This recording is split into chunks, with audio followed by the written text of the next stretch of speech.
Welcome back to the shop. I'm Kirk Anderson.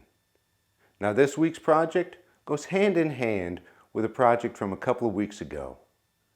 This week is light stands, which goes hand in hand with the camera stand I made a few weeks ago.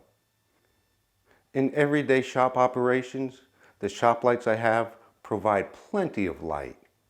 But when I'm shooting video, I need extra light at certain locations. That's why I need some video lights. Now let me say that photography has been a hobby of mine for many years. So all the equipment I have that I use to shoot these videos, I already had. So I didn't go out and purchase any special equipment to shoot these videos. Well, I hope you enjoy this video and give it a like, and don't forget to subscribe to my channel if you haven't already. Now, let's get into this build. The reason for me building these light stands are basically twofold. First is to make the footprint a little smaller. The current light stands have a footprint of about 2 feet. The second reason to build these stands is to power the lights. Now the current lights that I'm using can be powered either by battery or plugged into the wall. Now each light takes 2 batteries, and they can power the light at full brightness for maybe 10 minutes. I could just purchase some better batteries, but as I said, I already have equipment, and one thing I have is a battery pack that you can plug things into. So what I'm going to build is a base to house this battery pack, that's so I can plug the lights into it.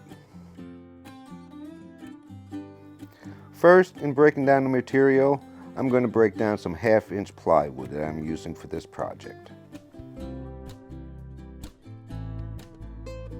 I will be using pocket screws on some of this project, but not the whole project.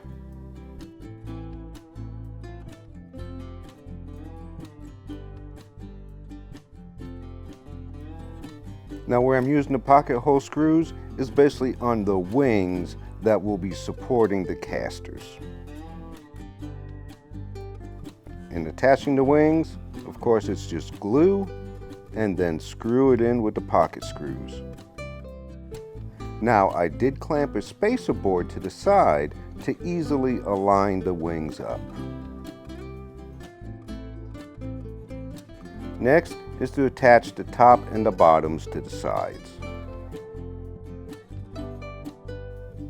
And to attach these, I'm just using regular screws, and of course gluing it first. Now I decided to put some blocks on the wings for the casters, and I'm doing this for 2 reasons. First is, when I cut the spacer block, I failed to account for the 1/2-inch bottom. So if I just attached the casters to the wing, they would not touch the floor. And second, these blocks also provide a little bit more support to the wings. Next, I just made a flange to hold the light stand post. And I'm just using some of that liquid magic called epoxy to secure the posts in.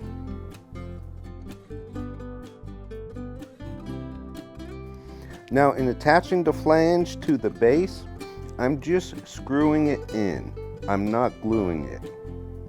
And the reason I'm just screwing it down is if in the future, if the post breaks or anything like that, it will be easily replaceable. And that's so the battery pack won't slide off. I'm just gluing in a lip on the front and the back. Now the battery pack just slides right on in. Then I did drill a hole in the top to allow for the cord to go through.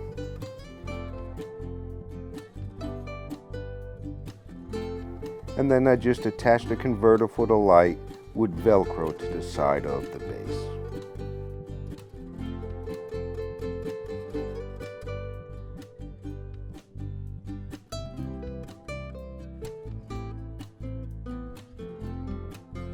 And there it is. But it's going to be so nice to basically have continuous power without having to have it plugged into the wall. which also restricted where you could put the light by the length of the cord unless you were using an extension cord. Well, I hope you enjoyed this video, and remember, give it a like, and don't forget to subscribe to my channel. And as always, all you woodworkers out there, just get out there and cut some wood.